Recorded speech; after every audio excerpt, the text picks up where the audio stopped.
ദൈവത്തിൻ്റെ പരിശുദ്ധമായ നാമത്തിന് സ്തോത്രം ചെയ്യുകയും സ്തുതിക്കുകയും ചെയ്യുന്നു. കർത്താവിൽ ധന്യരും ദൈവത്തിൻ്റെ കൃപകളാൽ അനുഗ്രഹീതരുമായിരിക്കുന്ന എന്നെ എന്നും കേൾക്കുന്ന പ്രിയപ്പെട്ടവരെ, നിങ്ങൾക്കെല്ലാവർക്കും യേശുക്രിസ്തുവിൻ്റെ ധന്യമുള്ള നാമത്തിൽ വിനീതമായ സ്നേഹവന്ദനങ്ങൾ അറിയിക്കുന്നു.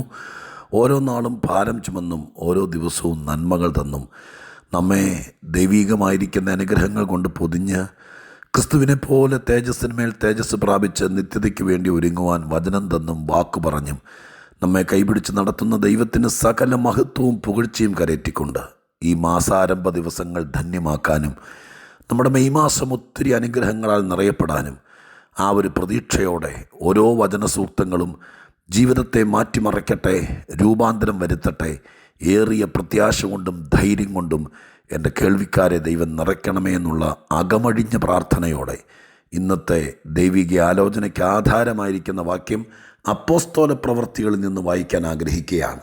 അപ്പോസ്തല പ്രവൃത്തി 22-ാം അധ്യായത്തിൻ്റെ 10-ാമത്തെ വാക്യം. പ്രവൃത്തികളുടെ പുസ്തകം 22:10.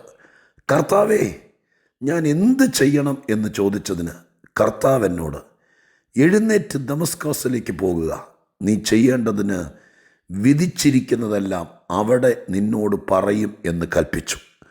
നീ ചെയ്യേണ്ടതിന് വിധിച്ചിരിക്കുന്നതെല്ലാം അവിടെ വെച്ച് ഞാൻ നിന്നോട് കൽപ്പിക്കും എന്ന് പറഞ്ഞു.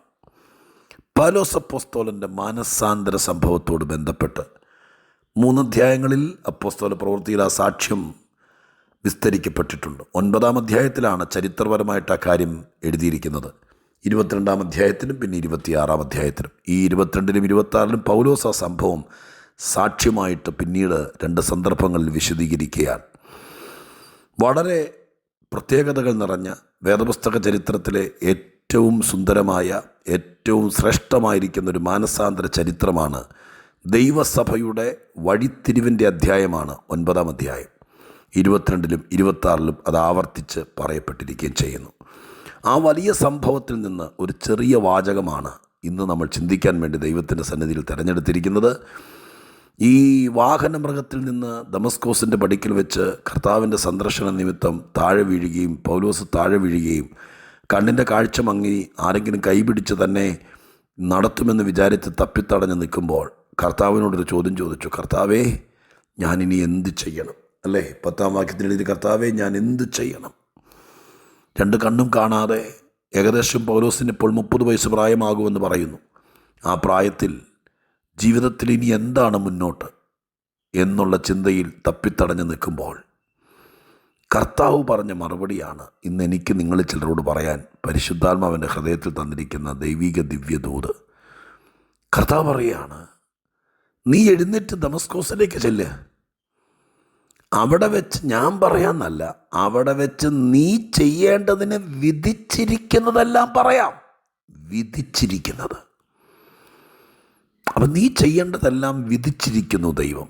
നിന്നെ ദൈവം തൊട്ടപ്പോഴേക്കും മാനസാന്തരത്തിലേക്ക് നയിച്ചപ്പോഴേക്കും കർത്താവ് നിന്നെ നേടിയപ്പോൾ തന്നെ നീ എന്തൊക്കെ ചെയ്യണമെന്ന് സ്വർഗം വിധിച്ചു വച്ചിരിക്കുകയാണ്. ആ വിധിച്ചിരിക്കുന്നത് നിന്നോട് പറയും. എവിടെ വെച്ച് പറയും? ദമസ്കോസിലേക്ക് ചെല്ലുക. ഇനി ആ ഭാഗം കുറച്ചുകൂടെ മനസ്സിലാക്കണമെങ്കിൽ 9-ാം അധ്യായം കൂടി നമ്മളൊന്ന് മനസ്സിലാക്കണം കേട്ടോ. ദമസ്കോസിലേക്ക് ചെല്ലുക എന്ന് പറഞ്ഞപ്പോൾ ദമസ്കോസിൽ എവിടാ? യൂദയുടെ വീട്ടിൽ. യൂദയുടെ വീട്ടിൽ ചെന്നിട്ട് എന്തിനാ? അവിടെ 3 ദിവസമായിട്ട് താൻ പ്രാർത്ഥിച്ചിരിക്കുകയായിരുന്നു എന്ന് 9-ാം അധ്യായത്തിൽ നിന്ന് മനസ്സിലാക്കാൻ കഴിയുന്നു. ഇന്നത്തെ ചിന്തയുടെ രത്നച്ചുരുക്കം വിധി പറയുന്ന സ്ഥലം എന്നാണ് ഞാനിതിന് തലക്കുറിമാനം കൊടുത്തിരിക്കുന്നത്.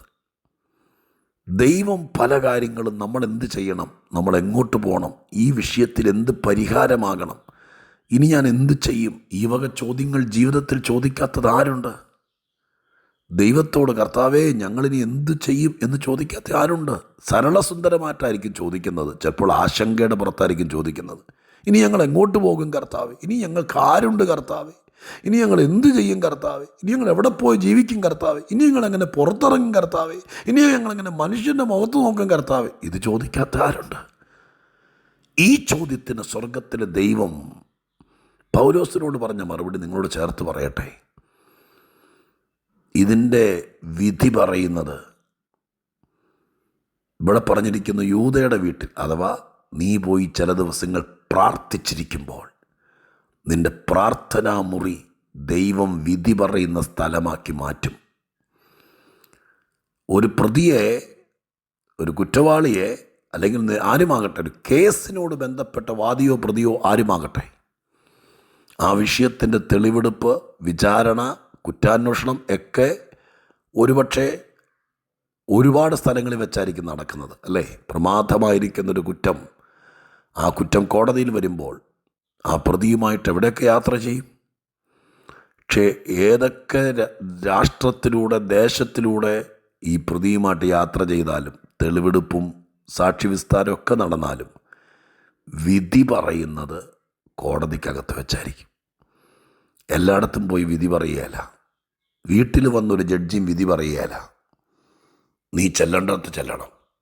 എത്തേണ്ടിടത്ത് എത്തിക്കഴിയുമ്പോൾ അവിടെയാണ് വിധി പറയുന്നത്. നിൻ്റെ കേസിൻ്റെ വിധി വീട്ടിൽ വന്നല്ല, നീ ഇരിക്കുന്ന സ്ഥലത്തല്ല, നീ പറയുന്നിടത്തല്ല, ജഡ്ജി ഇരിക്കുന്ന സ്ഥലം, കോടതി, അതിനകത്താണ് വിധി പറയുന്നത്. എന്നെ കേൾക്കുന്ന പ്രിയപ്പെട്ടവരെ, ഇന്ന് ഞാൻ ഒരുപാടൊന്നും ചിന്തിച്ചില്ല. ഈ വാക്ക് വായിച്ചപ്പോൾ കർത്താവ് പറഞ്ഞ വാചകത്തോട് ചേർത്ത് ഇപ്രകാരം പറഞ്ഞു: ദൈവത്തിന് വിധി പറയാൻ നിൻ്റെ കണ്ണുനീരിന്, നിൻ്റെ സങ്കടത്തിന്, നിൻ്റെ വേദനയ്ക്ക്, നിൻ്റെ പ്രയാസത്തിന്, നിൻ്റെ ഉത്തരം മുട്ടിച്ച ചോദ്യത്തിന് നിനക്ക് ഈ രക്ഷയുണ്ടോ? നീ പുറത്തു വരുമോ? നീ ലോകം കാണുമോ? നീ അമ്മയെ കാണുമോ? നീ ഉയരുമോ, വളരുമോ, പഠിക്കുമോ, ജീവിക്കുമോ? ഈ വിഷയത്തെക്കുറിച്ച് എവിടെയാണ് വിധി പറയുന്നത്? ഈ മെയ് മാസത്തിൽ എൻ്റെ പ്രിയപ്പെട്ടവരെ, നിങ്ങളിരുന്ന് പ്രാർത്ഥിക്കുന്ന സ്ഥലം വലിയ പ്രാർത്ഥന മുറിയൊന്നും എല്ലാവർക്കും കാണിയല്ല. എല്ലാ വീട്ടിലൊന്നും പൂജാമുറി പോലെ പ്രാർത്ഥനാ സ്ഥലമൊന്നും കാണിയല്ല. എങ്കിലും നിങ്ങൾ സ്ഥിരം പ്രാർത്ഥിക്കുന്നൊരു സ്ഥലമുണ്ടോ? ഞാനെപ്പോഴും പ്രാർത്ഥിക്കുന്ന സ്ഥലത്തിരുന്നാണ് ഞാനിപ്പോൾ റെക്കോർഡ് ചെയ്യുന്നത്. ഈ മൂലയിൽ ഇപ്പോഴും ഒരു പാമടക്കി വയ്ക്കാതെ വിരിച്ചിട്ടിട്ടുണ്ട്. ഞാൻ എന്നോട് പറയാം, ഞാൻ നിങ്ങളോടും പറയാം, ഈ മാസം നീ ആ പ്രാർത്ഥിക്കുന്ന സ്ഥലം കുറച്ചുകൂടെ അധികം പ്രാർത്ഥിച്ച് ദൈവസന്നിധിയിൽ ആശങ്കാജനകമായിരിക്കുന്ന വിഷയത്തിൻ്റെ മേൽ അടക്കോഴിയെപ്പോലെ ജാഗരിച്ചിരിക്കുമ്പോൾ അവിടെ വെച്ച് വിധി പറയാം എന്ന് ശൗലായ പൗലോസിനോട് പറഞ്ഞ കർത്താവ്, ഈ മാസത്തെ പ്രാർത്ഥനയിൽ സ്വർഗത്തിലെ ദൈവം നീ എന്ത് ചെയ്യണം, ഇനി ഇതിൻ്റെ പരിഹാരത്തിന് ഞങ്ങൾ എവിടെ പോകണം, ഈ വിഷയത്തെക്കുറിച്ച് പ്രാർത്ഥനാമുറി വിധി പറയുന്ന സ്ഥലമാക്കി മാറ്റാൻ പരിശുദ്ധനായ ദൈവത്തിന് പദ്ധതിയുണ്ട്. ഞാൻ ചിന്തിച്ചിട്ടില്ലാത്ത മേഖലയിൽ ഈ വാക്കിനെ ഇന്ന് ദൈവാത്മാവ് നിങ്ങൾക്ക് തരികയാണ്. എങ്ങനെയെങ്കിലും തല്ലിക്കൂട്ടി 10 മിനിറ്റ് ഒപ്പിക്കാനല്ല. നിങ്ങൾക്ക് അമിത വിശ്വാസം, നിങ്ങൾക്ക് കർത്താവിങ്കൽ വചനത്തിൻ്റെ വ്യാഖ്യാനത്തെ വിശ്വസിക്കാമെങ്കിൽ നിങ്ങളുടെ പ്രാർത്ഥനാമുറി, നിങ്ങൾ സ്ഥിരമായി പ്രാർത്ഥിക്കാൻ പോകുന്ന സ്ഥലം, നിങ്ങൾ പ്രാർത്ഥിക്കുന്ന ആ മൂലയിലിരുന്ന് കണ്ണുനീരോടെ ജാഗരിക്കുമ്പോൾ സ്വർഗത്തിലെ ദൈവം വിധിക്കും. അത് ചിലപ്പോൾ ആരെങ്കിലും പറഞ്ഞു വിട്ടായിരിക്കും, ചിലപ്പോൾ നിങ്ങളുടെ മനസാക്ഷിക്കകത്തായിരിക്കും. ദൈവം വിധിക്കും. നീ എവിടെ എത്തും, നീ എങ്ങനെ പോകും, എങ്ങോട്ട് ചെല്ലും. ഇതുവരെയും യൗവനക്കാരായ കുഞ്ഞുങ്ങളായ ഒത്തിരി കാര്യങ്ങൾ മുമ്പിലുള്ള പ്രാർത്ഥനയെ ആഗ്രഹിക്കുന്ന ദൈവമക്കളെ, നിങ്ങൾ ലോകത്തിൻ്റെ ഏത് രാജ്യത്തിരുന്നത് കേൾക്കുന്നതെങ്കിലും, നിങ്ങൾക്ക് റെൻറ്റിന് താമസിച്ചാലും ഹോസ്റ്റലിൽ താമസിച്ചാലും, ഞാൻ ബൈബിൾ കോളേജിൽ പഠിക്കുന്ന കാലം എല്ലാ ദിവസവും അല്പസമയമാണെങ്കിലും ബൈബിൾ കോളേജിൻ്റെ 5 നില കെട്ടിടത്തിൻ്റെ ഏറ്റവും മുകളിൽ, ടെറസിൻ്റെ, ഓപ്പൺ ടെറസിൻ്റെ മുകളിൽ രാത്രി ആഹാരം കഴിച്ചിട്ട് ഒരല്പസമയം സ്റ്റഡി ടൈമിന് മുമ്പുണ്ടായിരുന്നു. ആ സമയത്ത് ടെറസിൻ്റെ മുകളിലേക്ക് വളരെ ചുരുക്കം ചിലർ കയറി ചെല്ലും.